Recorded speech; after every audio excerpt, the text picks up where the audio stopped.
Kaya't kung makikita mo ko mag-isa habang nagkakape o nanonood ng sine o kahit naglalakad lang sa parke, huwag mo kong kaaawaan o tatanungin kung bakit ako lang. Dahil pinili ko to, mas gusto ko to.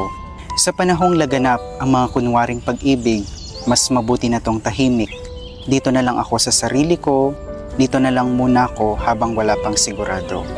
Dahil pagod na rin akong sumugal, tataya sa pagmamahal, pero di rin pala magtatagal. Ang makukuhang sukli, wala kundi kaluluwang pagal at gabi-gabing pagluluksa. Magtutunog panaghoy kahit anong musika. Ang mga talay magiging butil ng luha.